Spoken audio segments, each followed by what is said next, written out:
그는 3년간 투명인간처럼 살았습니다.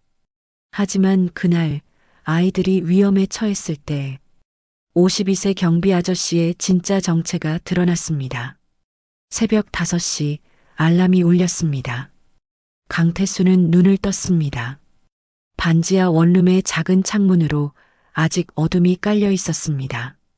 그는 이불을 걷고 일어났습니다. 40년 된 빌라의 삐걱거리는 소리가 고요한 새벽을 깼습니다.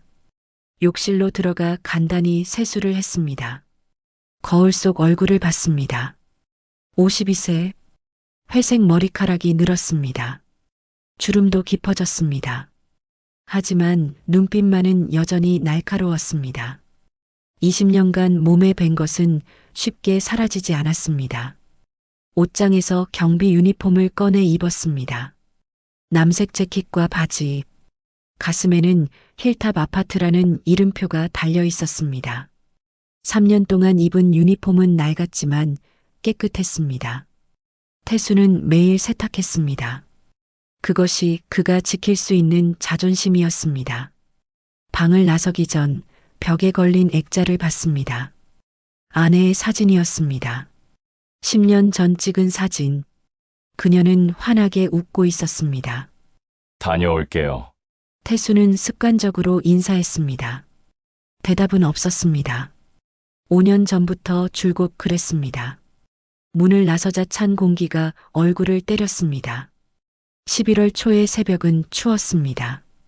태수는 걸었습니다. 반지하에서 대치동 힐탑 아파트까지 30분 거리였습니다. 버스를 타면 10분이었지만 태수는 걸었습니다. 버스비 1,400원을 아끼기 위해서였습니다. 거리는 텅 비어 있었습니다. 가로등 불빛만이 인도를 비췄습니다. 태수는 일정한 속도로 걸었습니다. 보폭도 일정했습니다.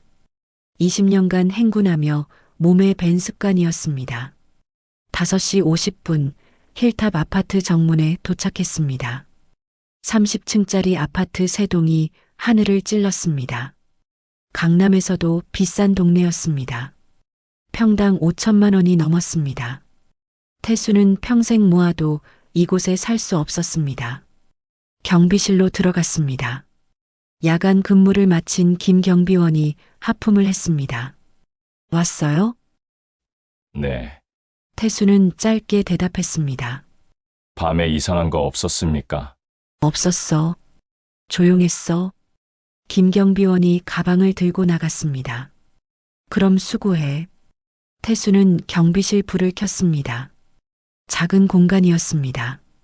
책상 하나, 의자 둘, CCTV 모니터 12개. 그게 전부였습니다. 그는 의자에 앉아 모니터를 점검했습니다. 정문, 후문, 지하주차장, 놀이터, 엘리베이터 앞. 모든 화면이 정상이었습니다. 6시 본격적인 업무가 시작되었습니다.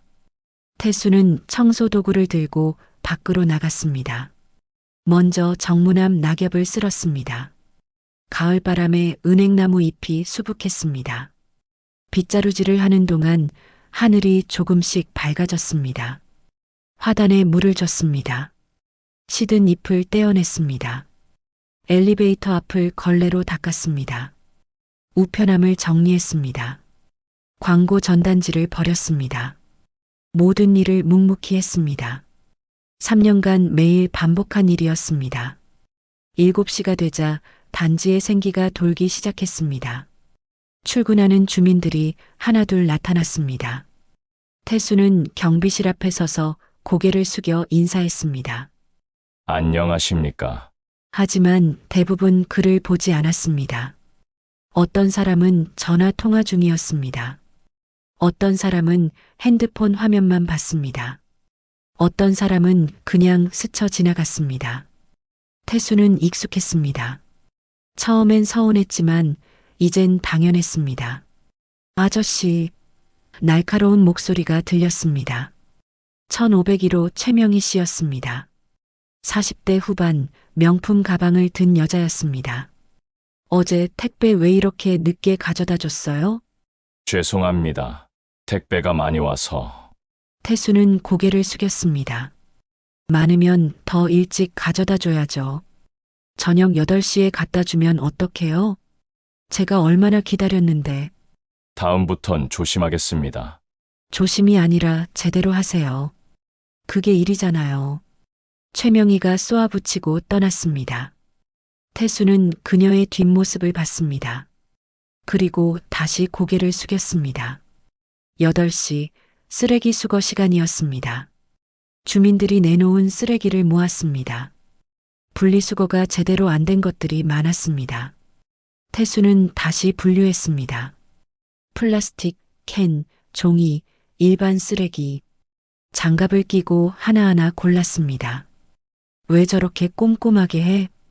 동료 경비원 박 씨가 지나가며 말했습니다. 그냥 대충 버리면 되는데. 태수는 대답하지 않았습니다. 그는 자신의 방식대로 일했습니다. 정확하게 빠짐없이. 9시 아이들이 학교에 가는 시간이었습니다. 부모들이 아이 손을 잡고 나왔습니다. 학원 차량이 도착했습니다. 아이들이 우르르 탔습니다. 그때 한 아이가 혼자 걸어 나왔습니다. 박민준, 1302호에 사는 초등학교 4학년이었습니다. 작은 키에 동그란 얼굴, 큰 가방을 메고 있었습니다. 아저씨 안녕하세요. 민준이가 밝게 인사했습니다. 태수는 깜짝 놀라 얼굴을 들었습니다. 안녕. 오늘 날씨 좋죠? 아저씨도 좋은 하루 보내세요. 민준이가 손을 흔들며 달려갔습니다. 작은 뒷모습이 멀어졌습니다. 태수의 입가에 작은 미소가 스쳤습니다. 오늘도 민준이가 인사했습니다. 3년 동안 일하며 태수에게 인사하는 유일한 사람이었습니다. 오전 내내 태수는 일했습니다. 택배를 분류했습니다. 300개가 넘었습니다. 각 집 호수를 확인하고 정리했습니다. 무거운 것은 직접 갖다 줬습니다. 엘리베이터를 타고 오르내렸습니다. 다리가 아팠지만 쉬지 않았습니다. 12시 점심시간이었습니다. 다른 경비원들이 휴게실에 모였습니다. 야! 오늘 치킨 시켰어. 같이 먹을래? 박 씨가 물었습니다. 전 괜찮습니다. 태수는 고개를 저었습니다. 맨날 혼자 먹네. 왜 우리랑 안 어울리나? 죄송합니다. 에이! 됐어. 알아서 해. 태수는 경비실 구석에 앉았습니다. 가방에서 컵라면을 꺼냈습니다. 전기포트에 물을 끓였습니다. 면을 부어 3분을 기다렸습니다. 그 사이 CCTV 화면을 봤습니다. 습관이었습니다. 항상 주변을 살폈습니다. 라면을 먹으며 태수는 생각했습니다. 언제까지 이렇게 살 것인가? 하지만 답은 없었습니다. 이것이 그가 선택한 삶이었습니다. 눈에 띄지 않게 조용히 하루하루를. 오후에도 일은 계속되었습니다. 화단의 잡초를 뽑았습니다. 주차장 바닥을 쓸었습니다. 고장난 가로등을 확인하고 관리소장에게 보고했습니다. 알았어요. 나중에 처리할게요. 이 소장은 귀찮다는 표정이었습니다. 4시 아이들이 학원에서 돌아오기 시작했습니다. 태수는 정문에서 그들을 봤습니다. 무거운 가방을 맨 작은 몸, 피곤한 얼굴들. 민준이도 보였습니다. 아저씨, 민준이가 손을 흔들었습니다. 태수도 작게 손을 흔들었습니다. 저녁 6시 태수의 근무가 끝났습니다. 야간 경비원이 출근했습니다. 일찍 오셨네요. 아, 내강 씨도 수고했어요. 경비실을 나서는데 게시판에 공지가 붙어 있었습니다. 입주민 대표회의 안건 마이너스 경비원 근무 태도, 점검 및 교체 검토. 태수는 공지를 잠깐 봤습니다. 그리고 돌아섰습니다. 익숙한 내용이었습니다. 집으로 돌아가는 길. 하늘은 어두웠습니다. 거리엔 사람들이 많았습니다. 모두 어디론가 바삐 움직였습니다. 태수만 천천히 걸었습니다. 갈 곳도 기다리는 사람도 없었습니다. 반지하 방으로 들어왔습니다. 불을 켰습니다. 작은 방이 환해졌습니다. 태수는 신발을 벗고 방바닥에 주저앉았습니다. 피곤했습니다. 몸도 마음도. 벽을 봤습니다. 아내의 사진이 있었습니다. 여보, 나왔어요. 조용한 방에 그의 목소리만 울렸습니다. 오늘도 별일 없었어요. 그냥 그랬어요.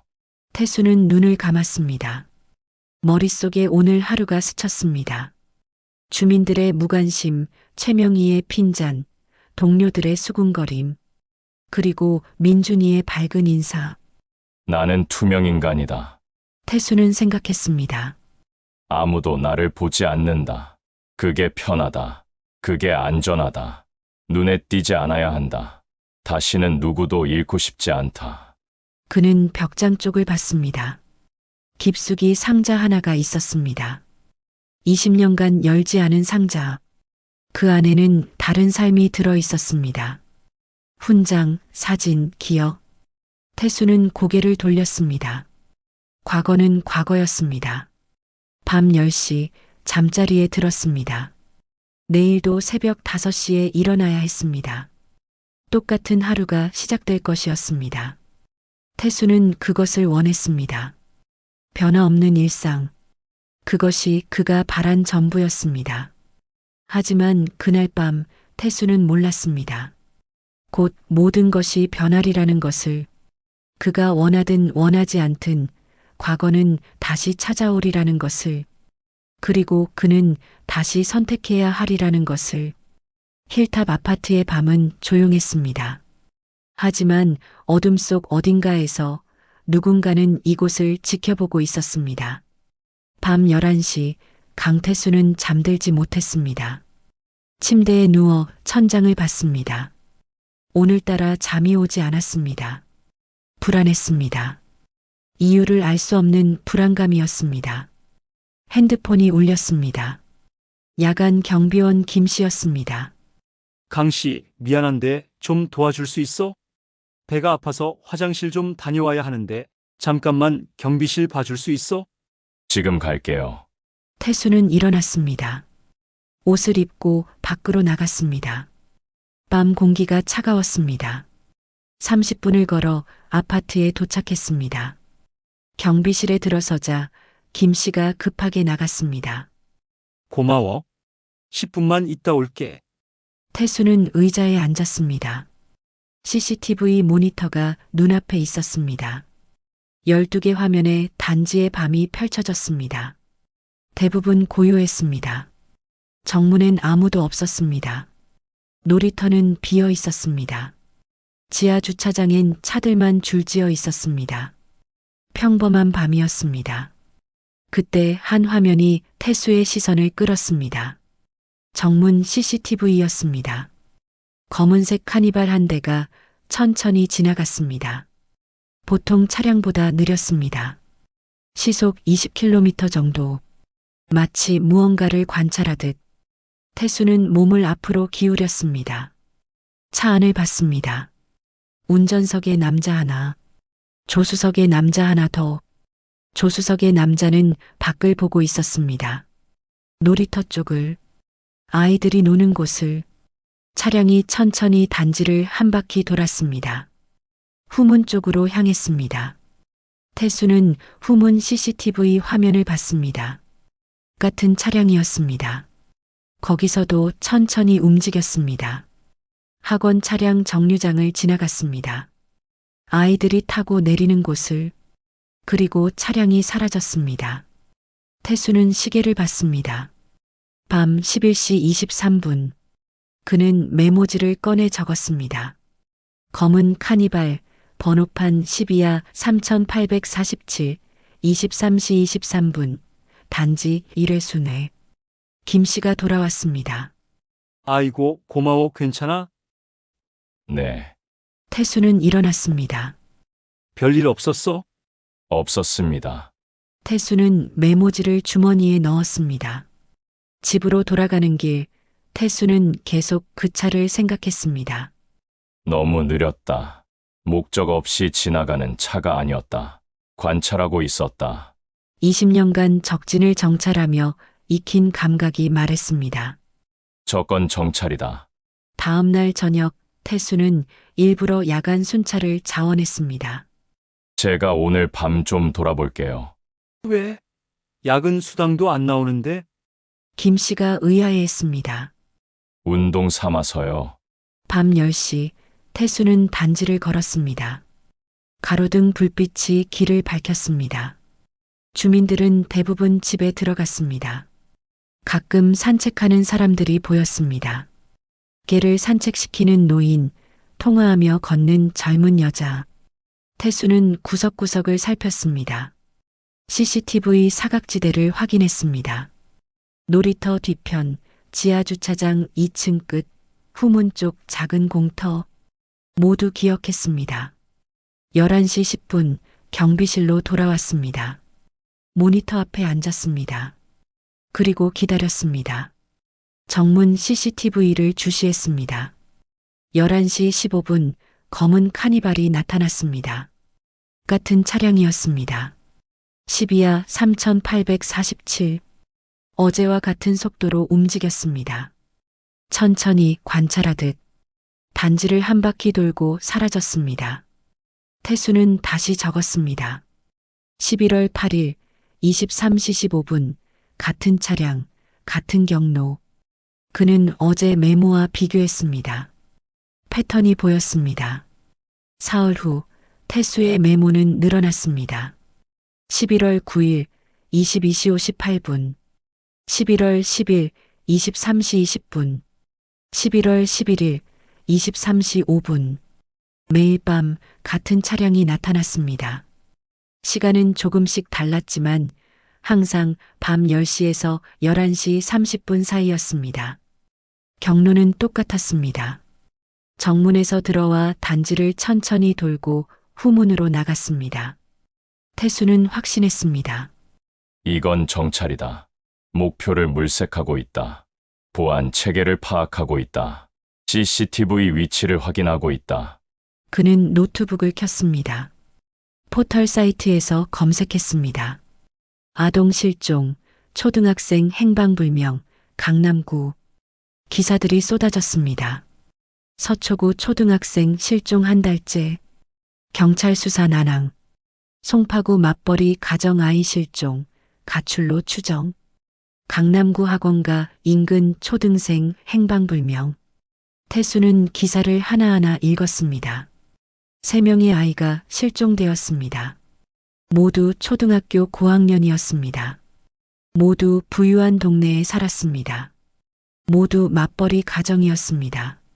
모두 학원 가는 길이나 놀이터에서 사라졌습니다. 패턴이 있다. 태수는 생각했습니다. 이건 우연이 아니다. 조직적이다. 계획적이다. 그는 지도를 펼쳤습니다. 새 아이가 실종된 위치를 표시했습니다. 서초구 반포동, 송파구 잠실동, 강남구 대치동. 모두 가까웠습니다. 그리고 힐탑 아파트도 그 범위 안에 있었습니다. 다음은 이곳이다. 태수의 직감이 말했습니다. 그들은 이곳을 노리고 있다. 다음 날 아침 태수는 관할 경찰서를 찾아갔습니다. 경비 유니폼을 입은 채였습니다. 민원실에 들어갔습니다. 젊은 경찰관이 앉아 있었습니다. 신고하러 왔습니다. 태수는 노트를 내밀었습니다. 경찰관이 노트를 힐끗 봤습니다. 무슨 신고인데요? 수상한 차량이 저희 아파트 단지 주변을 배회합니다. 일주일째입니다. 매일 밤 같은 시간에 나타납니다. 그게 신고 사항인가요? 경찰관이 피식 웃었습니다. 아동을 노리는 것 같습니다. 태수는 침착하게 말했습니다. 최근 인근 지역에서 초등학생 3명이 실종되었습니다. 패턴이 비슷합니다. 이 차량은 정찰 중입니다. 아저씨, 경찰관이 노트를 돌려줬습니다. 그냥 지나가는 차 아닐까요? 아직 아무 일도 일어나지 않았잖아요. 일어나기 전에 막아야 합니다. 아저씨, 우리도 바쁩니다. 실제 사건이 발생하면 그때 오세요. 하지만 경비 아저씨가 좀 예민하신 것 같은데요. 요즘 다들 스트레스 많이 받으시나 봐요. 태수는 더 말하지 않았습니다. 경찰관의 눈빛을 봤습니다. 믿지 않는 눈빛이었습니다. 귀찮아하는 눈빛이었습니다. 말해도 소용없다. 태수는 노트를 집어들었습니다. 실례했습니다. 그는 고개를 숙이고 나왔습니다. 경찰서 밖에서 태수는 멈춰 섰습니다. 하늘을 봤습니다. 구름이 잔뜩 끼어 있었습니다. 혼자 해야 한다. 그는 생각했습니다. 아무도 믿지 않는다. 혼자 막아야 한다. 머릿속에 기억이 떠올랐습니다. 15년 전 북한 공작원 체포 작전. 그때도 정보가 불확실했습니다. 상부는 작전을 망설였습니다. 하지만 태수의 팀은 움직였습니다. 그리고 성공했습니다. 3명의 공작원을 체포했습니다. 하지만 그 작전에서 동료 하나를 잃었습니다. 인질 상황이 발생했습니다. 태수는 선택해야 했습니다. 인질의 목숨과 동료의 목숨. 그는 인질을 선택했습니다. 동료는 적의 총에 맞아 쓰러졌습니다. 최재훈 중사. 태수는 그의 이름을 기억했습니다. 28세, 결혼한 지 1년 된 젊은 군인. 태수는 그의 장례식에서 울지 못했습니다. 그 후로도 울지 못했습니다. 그저 자책했습니다. 내 선택이 옳았는가? 그 일 후 태수는 전역을 결심했습니다. 더 이상 선택하고 싶지 않았습니다. 더 이상 누군가를 잃고 싶지 않았습니다. 그는 조용한 삶을 원했습니다. 눈에 띄지 않는 삶을. 하지만 지금 다시 선택의 순간이 오고 있었습니다. 그날 오후 민준이가 학교에서 돌아왔습니다. 아저씨 안녕하세요. 밝은 인사였습니다. 태수는 민준이를 봤습니다. 작은 몸, 큰 가방, 순수한 눈빛. 민준아. 태수가 불렀습니다. 민준이가 멈춰 섰습니다. 네, 요즘 학원 몇 시에 끝나니? 6시요 왜요? 학원 끝나고 혼자 오니? 네, 엄마 아빠가 늦게 퇴근하셔서요. 괜찮아요. 저 이제 컸어요. 민준이가 웃었습니다. 태수는 말하고 싶었습니다. 조심해야 한다. 위험하다. 혼자 다니지 마라. 하지만 입이 떨어지지 않았습니다. 아이를 겁주고 싶지 않았습니다. 그래, 조심해서 다녀. 네, 아저씨도 좋은 하루 보내세요. 민준이가 뛰어갔습니다. 태수는 그 뒷모습을 오래 봤습니다. 가슴이 답답했습니다. 저 아이를 지켜야 한다. 본능이 말했습니다. 이번엔 놓치지 않는다. 그날 밤 태수는 집에서 자료를 정리했습니다. 벽에 지도를 붙였습니다. 실종 사건 발생 위치, 힐탑 아파트 위치, 수상한 차량의 경로, 빨간 펜으로 표시했습니다. 노트북으로 차량을 검색했습니다. 검은 카니발, 12야 3847. 하지만 정보는 나오지 않았습니다. 개인정보라 일반인은 조회할 수 없었습니다. 태수는 핸드폰을 꺼냈습니다. 연락처를 뒤졌습니다.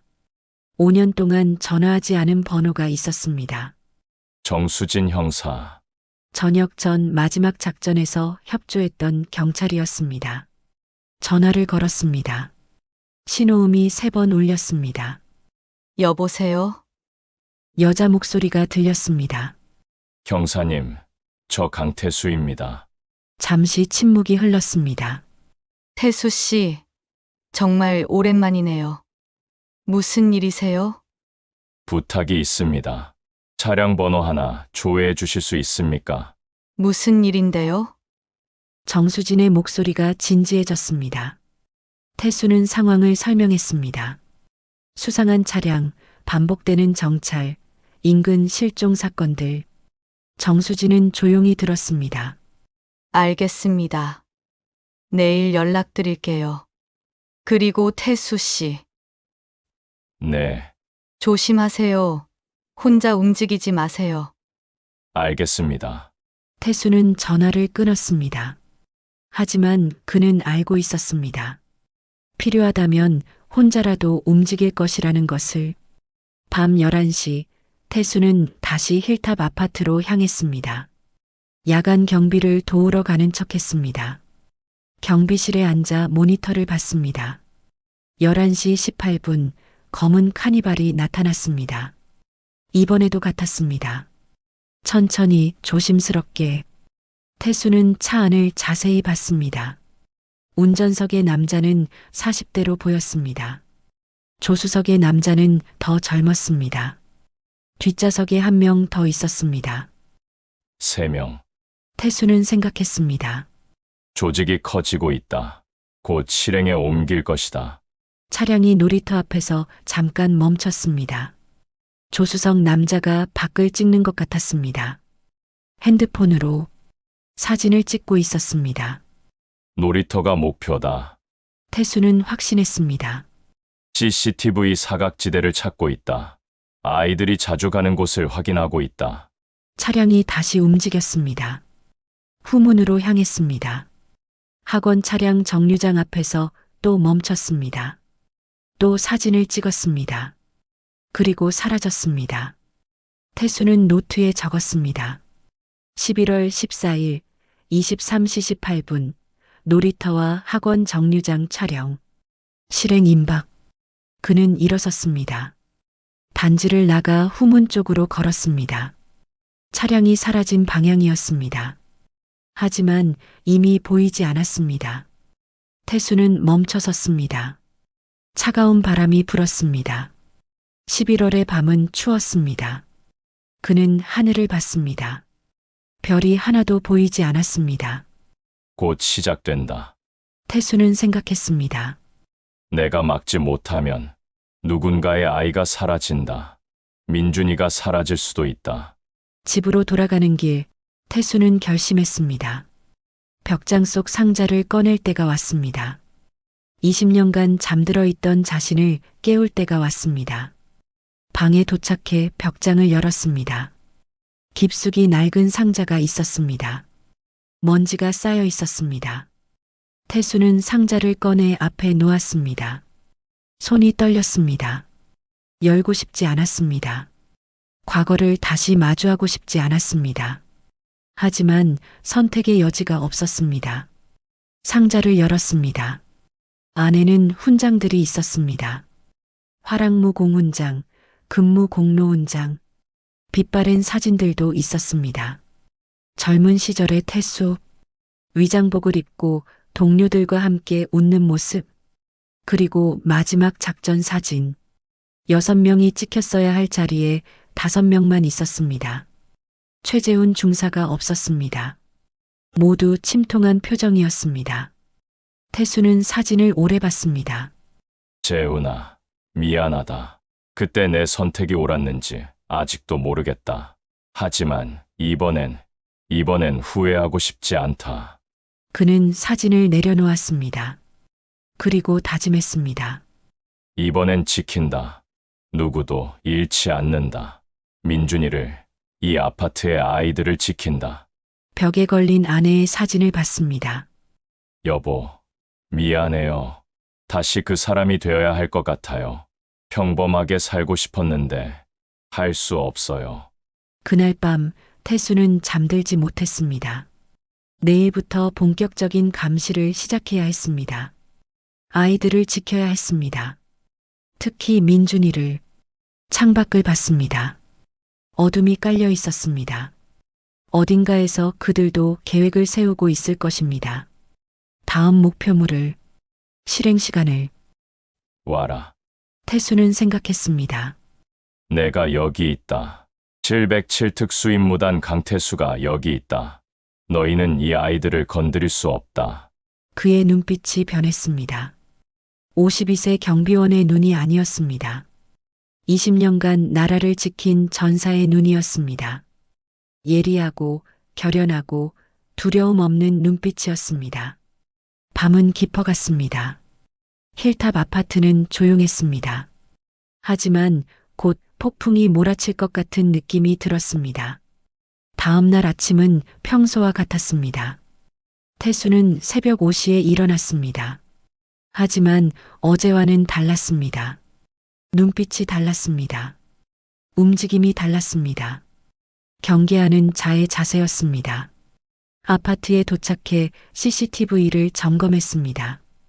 밤사이 녹화된 영상을 돌려봤습니다. 새벽 2시 37분, 검은 카니발이 또 나타났습니다. 이번엔 단지 안으로 들어왔습니다. 주차장 입구까지 왔다가 돌아갔습니다. 점점 대담해지고 있다. 태수는 생각했습니다. 고지다. 오전 내내 태수는 단지를 살폈습니다. 놀이터 주변을 걸었습니다. CCTV가 비추는 각도를 확인했습니다. 사각지대를 찾았습니다. 놀이터 뒤편 화단, 그곳이 보이지 않았습니다. 학원 차량 정류장도 확인했습니다. 후문 쪽 CCTV 하나가 고장 나 있었습니다. 태수는 관리소장에게 보고했습니다. 이 소장님, 후문 CCTV 고장 났습니다. 빨리 수리해야 합니다. 아, 그거 나중에 할게요. 예산 문제도 있고.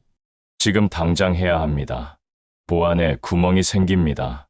강 씨 너무 예민하게 굴지 마세요. 별일 없어요. 태수는 더 말하지 않았습니다.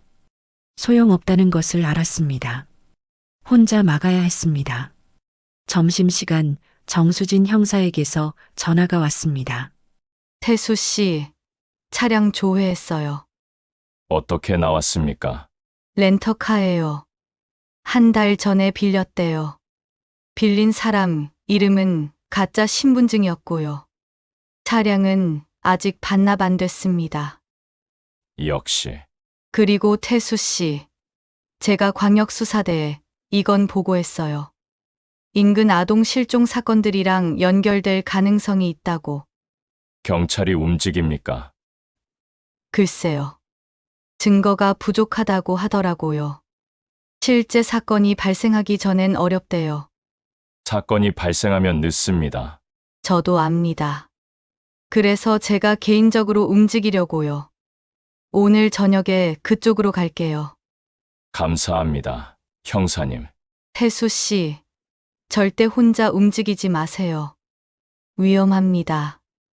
전화를 끊고 태수는 시계를 봤습니다. 오후 1시. 아이들이 학교에서 돌아오는 건 4시. 아직 시간이 있었습니다. 오후 4시 30분 아이들이 돌아오기 시작했습니다. 학원 차량이 도착했습니다. 6명의 아이가 내렸습니다. 민준이는 없었습니다. 태수는 정문에서 기다렸습니다. 4시 40분, 50분. 민준이가 보이지 않았습니다. 태수의 심장이 빨리 뛰기 시작했습니다. 5시 정각, 민준이가 나타났습니다. 혼자였습니다. 가방을 메고 천천히 걸어왔습니다. 태수는 안도했습니다. 민준아, 왜 늦었니? 오늘 청소 당번이었어요. 민준이가 웃었습니다. 아저씨, 저 놀이터 가서 놀다가 갈게요. 엄마, 아빠 7시에나 오시거든요. 집에 가는 게 낫지 않겠니? 괜찮아요. 날씨도 좋고. 조금만 놀게요. 태수는 망설였습니다. 하지만 아이를 겁주고 싶지 않았습니다. 그래, 30분만 놀아. 그리고 꼭 집에 들어가야 해. 네, 민준이가 놀이터로 뛰어갔습니다. 태수는 경비실로 돌아갔습니다. CCTV로 민준이를 봤습니다. 혼자 그네를 타고 있었습니다. 다른 아이들은 없었습니다. 모두 학원에 갔거나 집에 들어갔습니다. 5시 20분 태수의 눈이 다른 화면으로 향했습니다. 정문 CCTV. 검은 카니발이 들어왔습니다. 낮에. 처음이었습니다. 태수는 벌떡 일어났습니다. 차량이 천천히 단지 안으로 들어왔습니다. 놀이터 쪽으로 향했습니다. 태수는 문을 박차고 나갔습니다. 전력으로 달렸습니다. 경비실에서 놀이터까지 200m. 52세의 몸이었지만 빨랐습니다. 20년간 훈련한 몸은 아직 기억하고 있었습니다. 숨소리가 거칠어졌습니다. 다리가 아팠습니다. 하지만 멈추지 않았습니다. 놀이터가 보였습니다. 민준이가 그네에서 내리고 있었습니다. 검은 밴이 놀이터 앞에 멈췄습니다. 문이 열렸습니다. 2명의 남자가 내렸습니다. 하나는 40대, 하나는 30대. 민준이에게 다가갔습니다. 얘야, 40대 남자가 웃으며 말했습니다. 너 1302호 사는 박민준이지? 민준이가 고개를 끄덕였습니다. 낯선 사람이었지만 자기 이름을 아는 것에 놀란 표정이었습니다. 내 엄마가 사고 났어. 남자의 목소리가 다급했습니다. 병원으로 빨리 가야 해. 아저씨들이 데려다 줄게. 빨리 타. 민준이의 얼굴이 하얗게 질렸습니다. 엄마가 사고 났다고요? 응, 빨리 가야 해. 시간이 없어. 30대 남자가 민준이의 어깨에 손을 얹었습니다. 민준이를 벤 쪽으로 이끌었습니다. 민준이는 겁에 질린 채 따라갔습니다. 민준아! 태수의 목소리가 울렸습니다. 남자들이 화들짝 놀라 돌아봤습니다. 태수가 달려왔습니다. 숨이 찼지만 걸음을 늦추지 않았습니다. 민준아! 태수가 민준이 앞을 막아섰습니다. 남자들과 마주했습니다. 무슨 일입니까? 누구세요? 40대 남자가 날카롭게 물었습니다. 아파트 경비원입니다. 태수는 침착하게 대답했습니다. 민준이 어머니한테 연락 왔습니다. 집에서 기다리신답니다. 뭐라고요? 남자의 표정이 굳었습니다. 방금 전화 왔습니다. 지금 집에 계십니다. 두 남자가 서로 눈빛을 교환했습니다.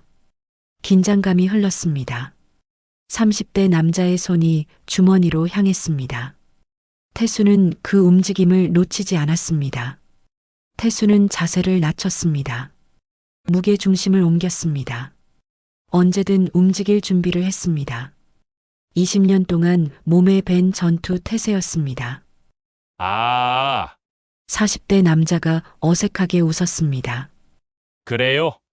우리가 잘못 알았나 봐요. 아이 이름이 비슷해서. 박민준입니다. 1302호.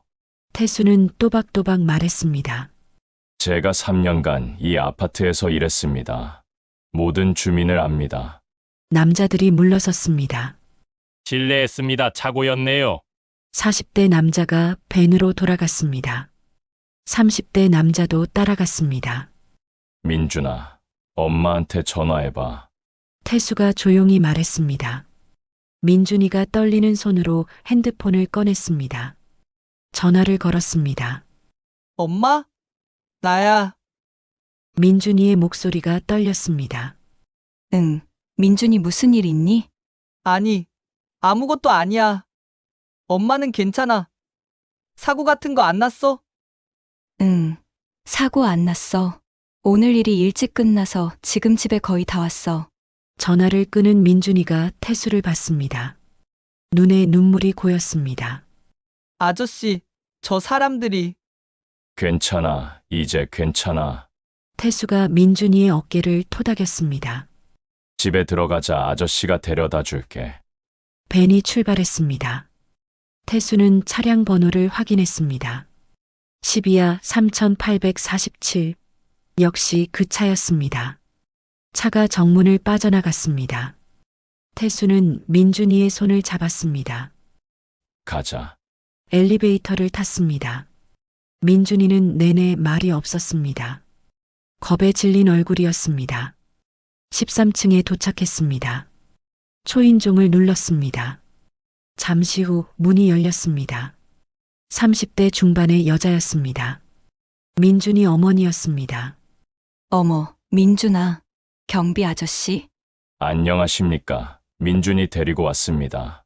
아, 감사합니다. 무슨 일 있었어요? 태수는 잠깐 망설였습니다. 아닙니다. 그냥 민준이가 놀이터에 있길래 같이 올라왔습니다. 그렇구나. 고마워요, 아저씨. 민준이 어머니가 웃었습니다. 민준아, 인사해. 감사합니다. 아저씨. 어머님, 태수가 조심스럽게 말했습니다. 앞으로 민준이 혼자 다니지 않게 해주시면 좋겠습니다. 요즘 위험합니다. 위험하다니요? 아동 대상 범죄가 늘고 있습니다. 뉴스 보셨을 겁니다.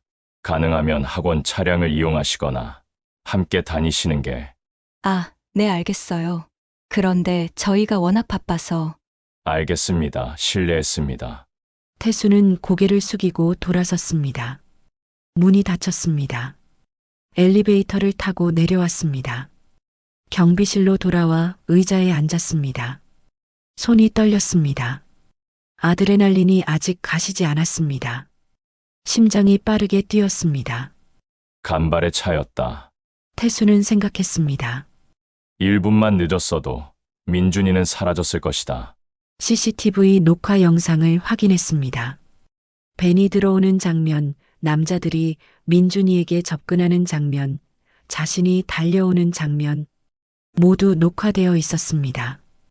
핸드폰으로 정수진 형사에게 전화했습니다. 형사님, 방금 시도가 있었습니다. 뭐라고요? 우리 단지에서 아이를 납치하려 했습니다. 제가 막았습니다. CCTV에 다 찍혔습니다. 지금 갑니다. 증거 잘 보관하세요. 아무것도 만지지 마세요. 30분 후 정수진 형사가 도착했습니다. 40대 초반의 날카로운 인상의 여자였습니다. 태수 씨, 영상 보여주세요. 함께 CCTV 영상을 봤습니다. 정수진은 메모했습니다. 차량 번호, 남자들 인상착의 시간. 좋아요. 이건 명백한 미수 사건이에요. 경찰이 움직입니까? 네, 이제 증거가 있으니까요. 광역수사대에 즉시 보고하겠습니다. 그리고 태수 씨, 네, 잘하셨어요. 그 아이를 구한 거예요. 태수는 대답하지 않았습니다. 구했다고 생각하지 않았습니다. 이건 시작일 뿐이다. 저들은 포기하지 않을 것이다. 더 조심스럽게, 더 치밀하게 올 것이다. 정수진이 떠난 후 태수는 혼자 남았습니다. 해가 지고 있었습니다. 단지에 어둠이 내렸습니다. 가로등이 켜졌습니다. 태수는 단지를 한 바퀴 돌았습니다. 놀이터, 학원 정류장, 지하주차장, 모든 곳을 확인했습니다. 정문, 후문, 비상구, 출입구를 점검했습니다. 경비실로 돌아와 모니터 앞에 앉았습니다. 12개 화면을 번갈아 봤습니다. 모든 움직임을 주시했습니다. 밤 8시 핸드폰이 울렸습니다. 민준이 어머니였습니다. 저, 경비 아저씨. 죄송한데 민준이가 아저씨랑 통화하고 싶대요. 네, 바꿔주세요. 잠시 후 민준이의 목소리가 들렸습니다. 아저씨, 민준아, 아저씨, 오늘 고마워요. 아저씨가 안 왔으면 민준이의 목소리가 떨렸습니다.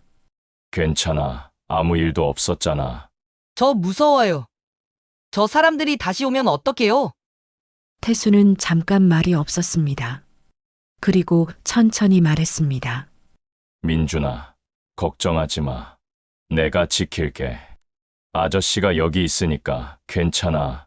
정말요? 정말이야, 약속할게. 민준이는 안전해. 고마워요, 아저씨. 아저씨 진짜 멋있어요. 민준이가 작게 웃었습니다. 잘 자, 민준아. 아저씨도 좋은 밤 되세요. 전화를 끊고 태수는 창밖을 봤습니다. 밤이 깊었습니다. 단지는 조용했습니다. 하지만 그는 알았습니다. 이 고요함은 오래가지 않을 것이라는 것을. 저들은 돌아올 것이다. 이번엔 더 준비해서, 더 많은 인원으로. 그리고 나는 준비되어 있을 것이다. 태수는 벽장에서 꺼낸 훈장을 봤습니다. 화랑무공 훈장. 20년 전 받은 것. 그는 훈장을 만졌습니다. 차가운 금속이 손에 닿았습니다. 다시 시작이다. 태수는 생각했습니다. 707특수 임무단 강태수 상사. 임무 힐탑 아파트 아동보호. 정미상의 인신매매 조직. 작전명. 그는 잠깐 생각했습니다. 그리고 결정했습니다.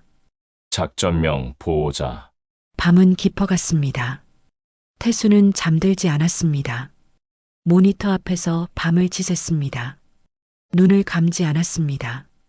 12개 화면을 하나도 놓치지 않았습니다. 그는 기다렸습니다. 다음 움직임을, 다음 시도를. 어둠 속 어딘가에서 검은 밴도 움직이고 있었습니다. 새로운 계획을 세우고 있었습니다. 더 치밀하게, 더 확실하게. 사흘이 지났습니다. 검은 밴은 나타나지 않았습니다. 단지는 평온했습니다. 하지만 태수는 긴장을 풀지 않았습니다. 이것이 폭풍 전의 고요라는 것을 알았습니다. 정수진 형사가 매일 연락했습니다. 광역수사대에서 차량 추적 중입니다. CCTV 분석도 하고 있고요. 진전이 있습니까? 렌터카 회사에서 받은 신분증이 위조였어요. 하지만 발급 장소를 추적하고 있습니다. 태수는 홀로 단지를 지켰습니다. 아침마다 민준이를 확인했습니다. 아저씨 안녕하세요. 민준이는 여전히 밝았습니다. 하지만 예전과 달리 주변을 자주 돌아봤습니다.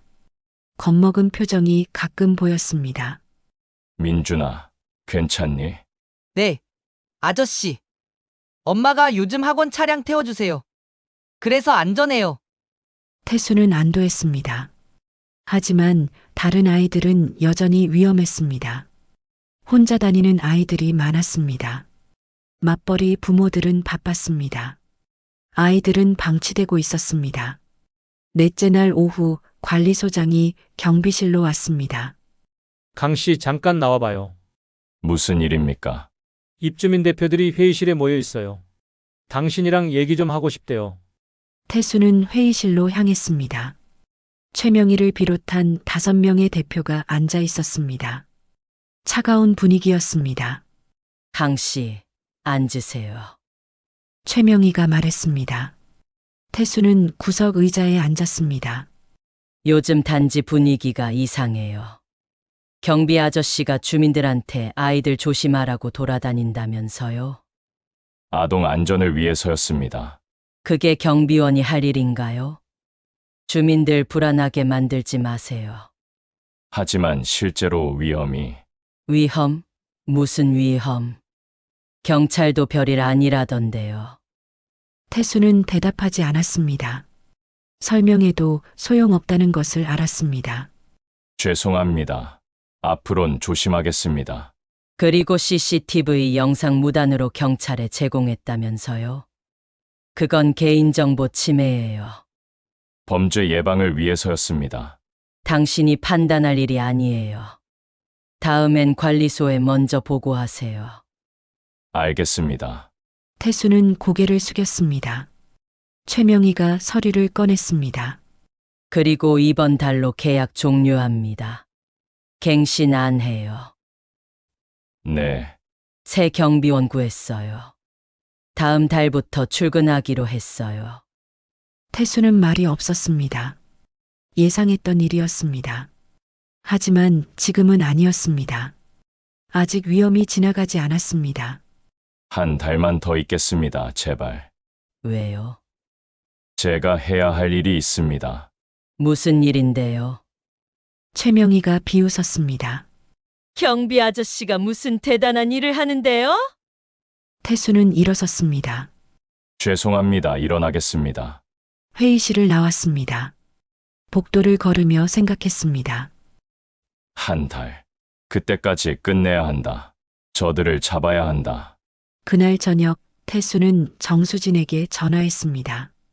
형사님, 제가 계약 해지됩니다. 한 달 후면 이 아파트를 떠나야 합니다. 뭐라고요? 왜요? 주민들이 불만입니다. 제가 너무 나선다고. 그게 무슨... 정수진이 한숨을 쉬었습니다. 알겠습니다. 한 달 안에 범인들을 잡겠습니다. 제가 압력 넣을게요. 감사합니다. 태수 씨, 그동안 고생 많으셨어요. 당신이 아니었으면 벌써 사건 났을 겁니다. 전화를 끊고 태수는 모니터를 봤습니다. 밤 7시 단지에 불이 하나둘 켜졌습니다. 가족들이 저녁을 먹고 있을 시간이었습니다. 평온한 일상이었습니다. 하지만 태수는 불안했습니다. 너무 조용했습니다. 사흘째 아무 움직임이 없었습니다. 포기했을 리 없다. 다른 계획을 세우고 있다. 다음 날 오후 4시 학원 차량이 고장났습니다. 단지 입구에서 시동이 꺼졌습니다. 기사가 당황했습니다. 이게 왜 이래? 차에 탄 6명의 아이들이 내렸습니다. 태수가 다가갔습니다. 무슨 일입니까? 시동이 안 걸려요. 방금까지 멀쩡했는데 기사가 본네트를 열었습니다. 배터리가 나간 것 같은데 아이들은 어떻게 할 거죠? 다른 차량 부르면 30분 걸릴 텐데 태수는 아이들을 봤습니다. 다들 불안한 표정이었습니다. 제가 데려다 주겠습니다. 다들 집이 몇 동이니? 아이들이 동호수를 말했습니다.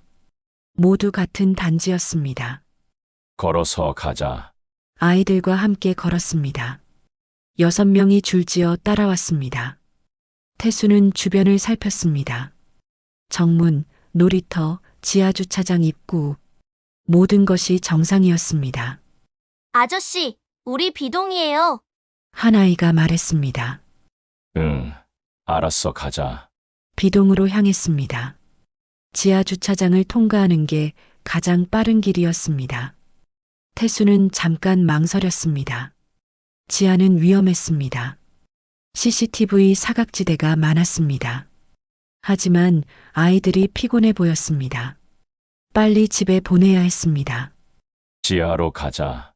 지하 주차장 입구로 들어갔습니다. 지하 1층은 밝았습니다. 차들이 빽빽이 주차되어 있었습니다. 아이들이 제잘거렸습니다. 저 배고파요. 나도요. 빨리 집 가자. 엘리베이터로 향했습니다. 그때 형광등 몇 개가 깜빡였습니다. 태수의 걸음이 멈췄습니다. 본능이 경고했습니다. 뭔가 이상하다. 지하 1층 끝에 검은 밴 2대가 보였습니다. 엘리베이터 앞을 막고 있었습니다. 아저씨, 왜 그래요? 아이가 물었습니다. 태수는 손을 들어 아이들을 멈췄습니다. 조용히 해. 여기서 기다려. 밴의 문이 열렸습니다. 4명의 남자가 나왔습니다. 모두 익숙한 얼굴이었습니다. 사흘 전 놀이터에서 봤던 2명, 그리고 2명이 더 있었습니다. 가운데 남자가 앞으로 나왔습니다. 40대 후반, 날카로운 눈빛, 김철민이었습니다. 조직의 총책이었습니다. 강태수 씨, 김철민이 웃었습니다. 드디어 만나네요. 누구십니까? 태수는 아이들을 뒤로 보냈습니다. 저희 일을 방해하신 분이죠. 사흘 전에 당신들이 학원 차량을 고장냈습니까? 영리하시네요. 맞아요, 계획대로입니다. 태수는 주변을 살폈습니다. 출구는 3곳. 하나는 밴이 막고 있었습니다. 다른 하나는 너무 멀었습니다. 마지막 하나는 계단. 하지만 아이들과 함께 뛰기엔 느렸습니다. 아이들은 보내주십시오.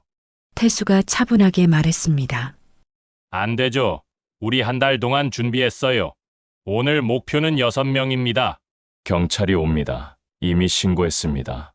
거짓말 마세요. 당신 핸드폰 여기 전파 안 터져요. 우리가 방에 전파 켰거든요. 태수는 주머니에서 핸드폰을 꺼냈습니다. 신호가 없었습니다. 준비했다. 치밀하게. 태수가 아이들 앞에 섰습니다. 아이들을 보내주십시오. 안 돼요. 김철민이 손짓했습니다. 4명의 남자가 다가왔습니다. 하나는 쇠파이프를 들었습니다. 하나는 칼을 꺼냈습니다. 나머지 2은 맨손이었습니다. 할아버지, 비켜요. 다치기 싫으면. 태수는 움직이지 않았습니다. 눈빛이 변했습니다. 52세 경비원의 눈이 아니었습니다. 707 특수 임무단의 눈이었습니다. 차갑고 예리하고 두려움 없는 눈빛이었습니다. 아이들아, 태수가 뒤를 돌아보지 않고 말했습니다. 눈 감아. 그리고 내가 신호하면 뛰어. 알겠지? 예. 아이들의 떨리는 대답이 들렸습니다. 태수는 다시 앞을 봤습니다. 경고합니다. 마지막입니다. 물러나십시오. 웃기시네. 쇠파이프 남자가 달려들었습니다. 파이프를 휘둘렀습니다. 태수의 머리를 향해. 태수는 반걸음 뒤로 빠졌습니다. 파이프가 허공을 갈랐습니다. 그 순간 태수가 앞으로 들어갔습니다. 남자의 팔을 잡았습니다. 관절을 꺾었습니다. 딱 소리가 났습니다. 으악! 남자가 비명을 질렀습니다. 파이프가 바닥에 떨어졌습니다. 태수는 남자를 밀어 옆 차에 던졌습니다. 남자가 쓰러졌습니다. 2초밖에 걸리지 않았습니다. 칼을 든 남자가 찔러왔습니다. 빠른 움직임이었습니다. 하지만 태수는 더 빨랐습니다. 손목을 잡아 비틀었습니다. 칼이 떨어졌습니다. 팔꿈치로 얼굴을 가격했습니다. 남자가 코피를 흘리며 뒤로 물러섰습니다. 이건 3초가 걸렸습니다. 나머지 2명이 동시에 달려들었습니다. 왼쪽에서 오른쪽에서. 태수는 오른쪽 남자의 주먹을 피했습니다. 왼쪽 남자의 다리를 걸었습니다. 남자가 넘어져서 다리를 잡고 뒹굴었습니다. 오른쪽 남자의 명치를 무릎으로 가격했습니다. 남자가 숨을 못 쉬며 주저앉았습니다. 5초가 걸렸습니다. 10초 만에 4명을 제압했습니다. 태수는 숨조차 거칠지 않았습니다. 20년간 훈련한 몸은 여전했습니다. 정확하고 효율적이고 치명적이었습니다. 김철민의 얼굴이 굳었습니다. 당신 보통 사람이 아니구나. 707 특수임무단. 태수가 차분하게 말했습니다. 20년 복무하면서 니들 같은 쓰레기는 수십 명 잡았다. 김철민이 뒤로 물러섰습니다. 벤 안으로 손을 뻗었습니다. 총을 꺼냈습니다. 검은 권총이었습니다. 움직이지 마. 김철민이 소리쳤습니다. 총구가 태수를 향했습니다. 움직이면 쏜다. 태수는 멈췄습니다. 총. 맨손으로는 막을 수 없었습니다.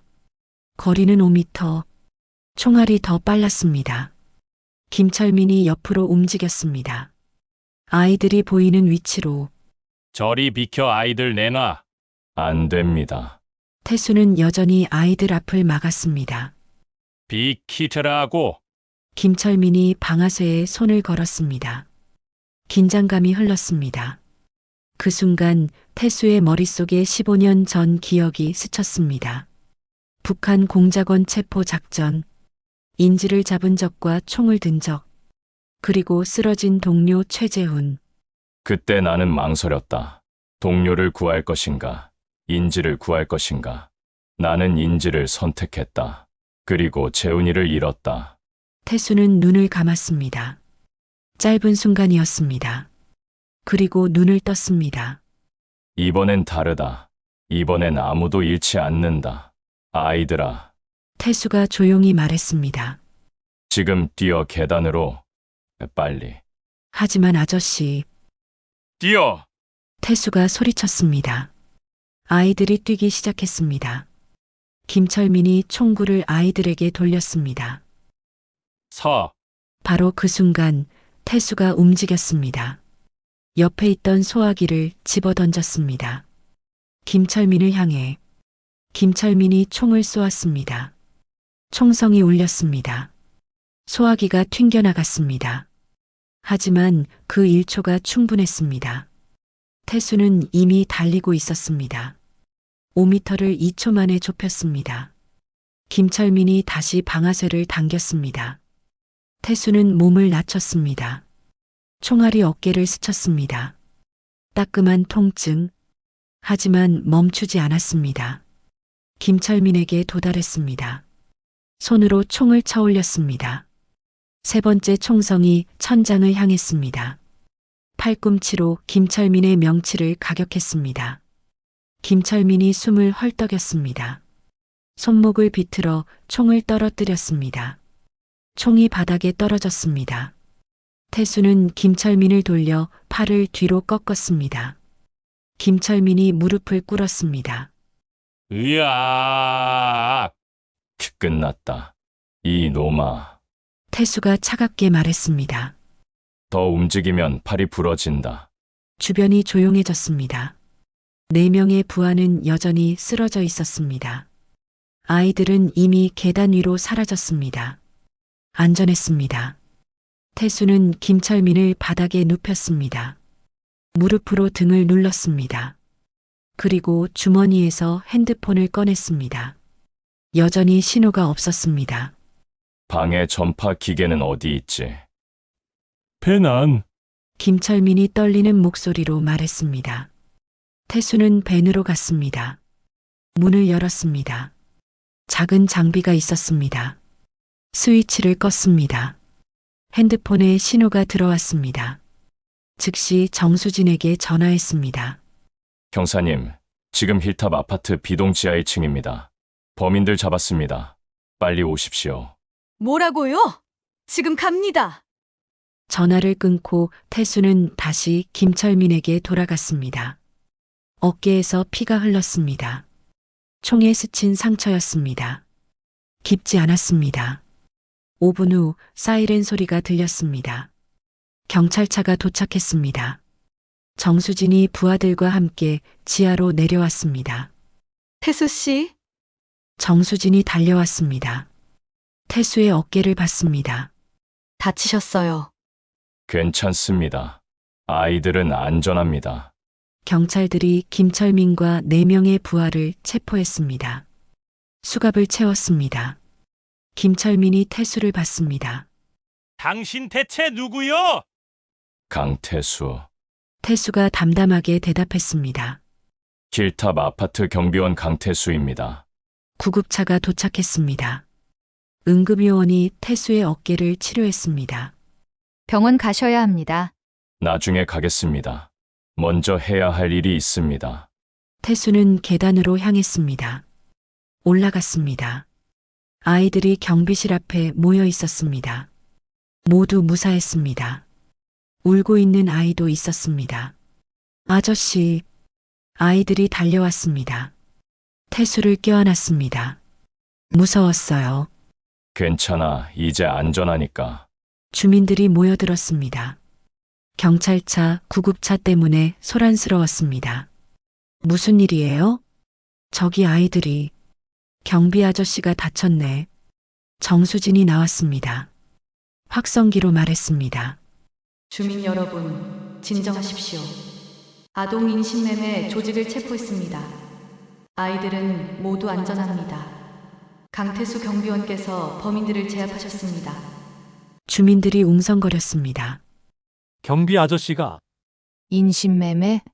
우리 단지에서 최명희가 앞으로 나왔습니다. 태수를 봤습니다. 피 묻은 어깨, 아이들을 보호하는 모습, 그녀의 얼굴이 창백해졌습니다. 최명희가 떨리는 목소리로 말했습니다. 경비 아저씨. 제가 몰랐습니다, 정말. 말을 잇지 못했습니다. 태수는 고개를 끄덕였습니다. 괜찮습니다. 아이들이 무사해서 다행입니다. 민준이가 달려왔습니다. 엄마와 함께였습니다. 아저씨, 민준이가 태수를 껴안았습니다. 다쳤어요. 피가 나요. 괜찮아. 민준아. 조금 스쳤을 뿐이야. 태수가 민준이의 머리를 쓰다듬었습니다. 학원 차를 안 탄 게 다행이구나. 네, 엄마가 데려다 줬어요. 민준이가 울먹였습니다. 아저씨가 다른 친구들 구해줬다며요. 민준이 어머니가 고개를 숙였습니다. 정말 감사합니다. 아저씨가 아니었으면.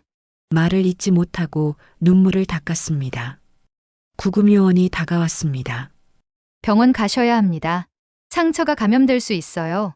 알겠습니다. 태수는 구급차에 올랐습니다. 문이 닫히기 전 주민들을 봤습니다. 모두 자신을 보고 있었습니다. 놀라움, 감사, 미안함. 여러 감정이 섞인 눈빛이었습니다. 구급차가 출발했습니다. 태수는 창밖을 봤습니다. 힐탑 아파트가 멀어졌습니다. 3년을 일한 곳, 투명인간처럼 살았던 곳. 하지만 오늘 그는 더 이상 투명하지 않았습니다. 병원에 도착했습니다. 의사가 상처를 봤습니다. 다행히 총알이 관통하지 않았네요. 스친 정도입니다. 꿰매고 소독하면 됩니다. 치료를 받는 동안 정수진이 왔습니다. 태수 씨, 진술 들어야 하는데 괜찮으세요? 네. 1시간 동안 진술했습니다. 학원 차량 고장, 지하 주차장 상황, 전투 과정, 범인 체포, 모든 것을 설명했습니다. 김철민 일당은 3개월 동안 활동했습니다. 정수진이 말했습니다. 지금까지 5명의 아이를 납치했어요. 몸값을 받거나 해외 입양 사기로 팔았고요. 태수 씨가 막지 않았으면 6명이 더 희생될 뻔했습니다. 다른 아이들은 찾았습니까?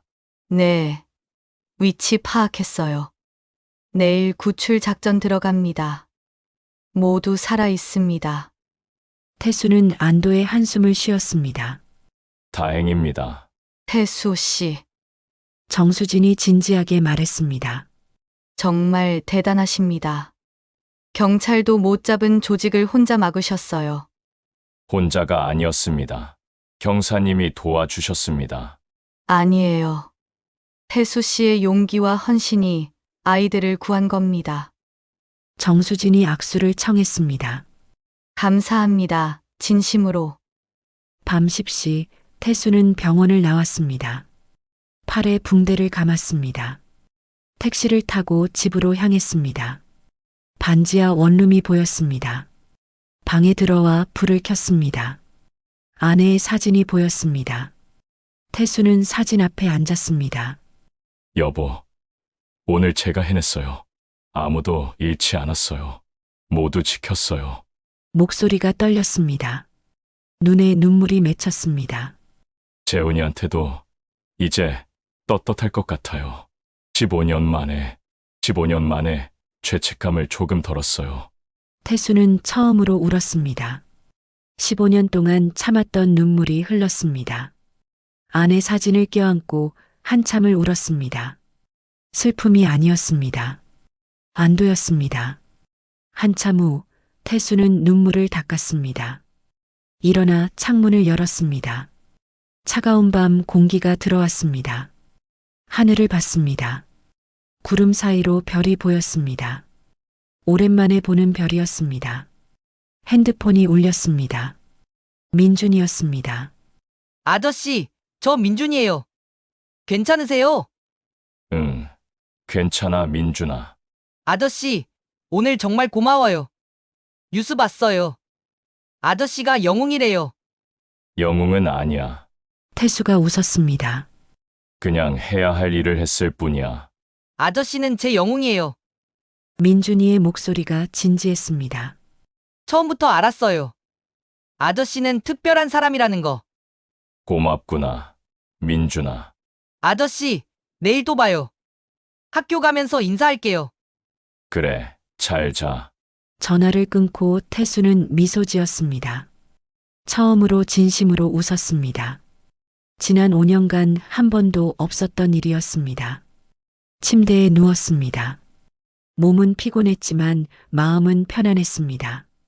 이제 괜찮다. 이제 살 수 있다. 그렇게 생각하며 잠들었습니다.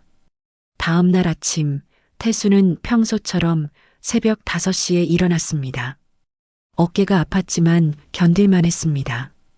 유니폼을 입고 아파트로 향했습니다.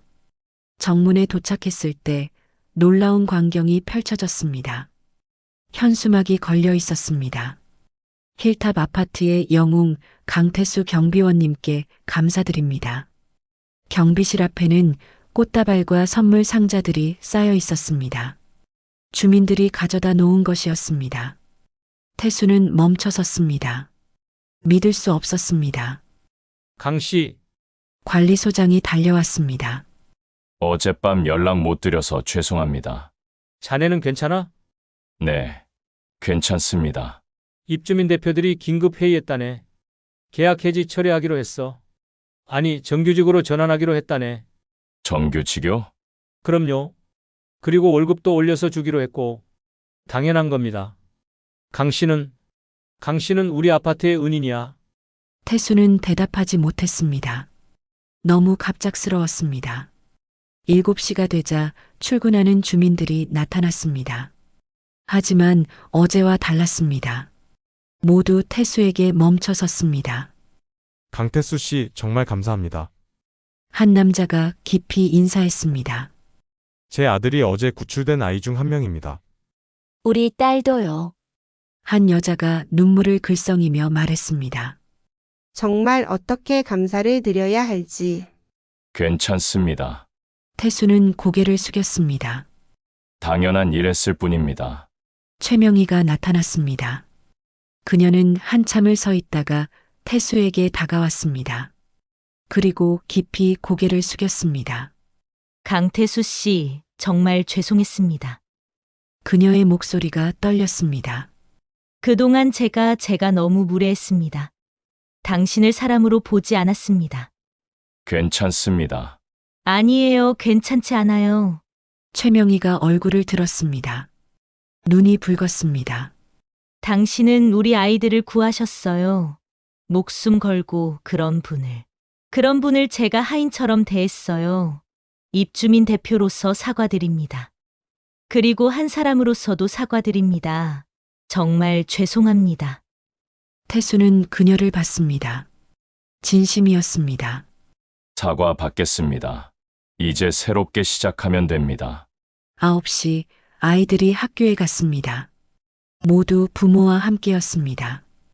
어제의 일이 있은 후 부모들이 직접 데려다 주기로 했습니다. 민준이도 엄마와 함께였습니다. 아저씨, 민준이가 환하게 웃었습니다. 어깨 괜찮아요? 응, 괜찮아. 학교 잘 다녀와.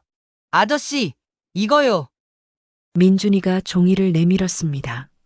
제가 그렸어요. 그림이었습니다. 크레파스로 그린 그림. 경비 유니폼을 입은 사람이 아이들을 지키고 있었습니다. 그 뒤로 큰 날개가 그려져 있었습니다.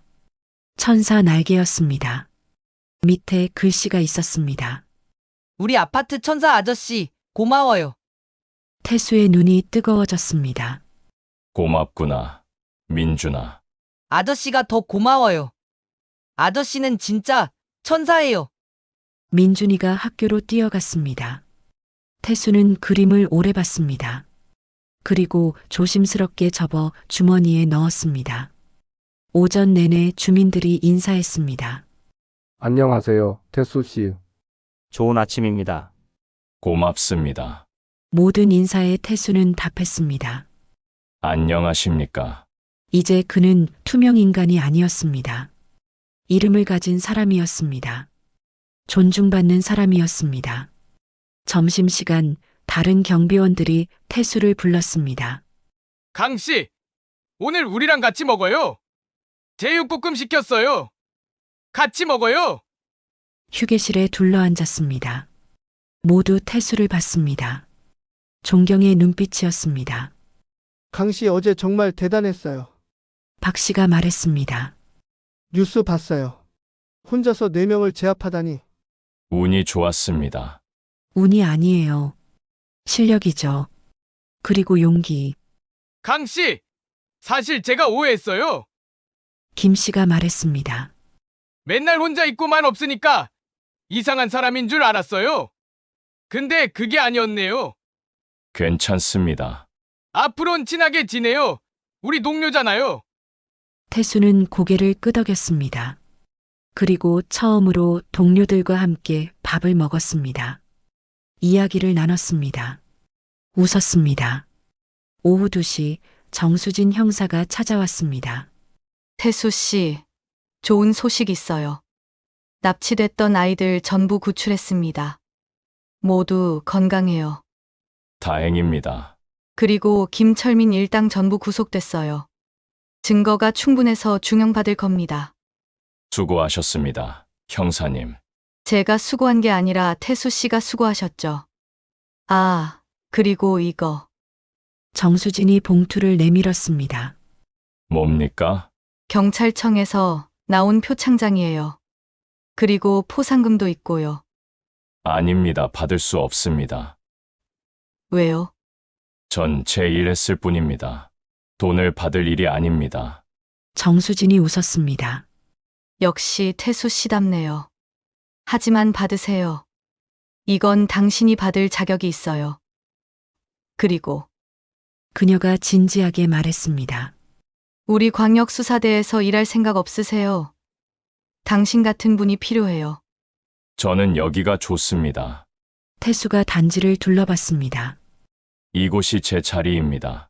알겠습니다. 정수진이 악수를 청했습니다. 언제든 마음이 바뀌면 연락 주세요.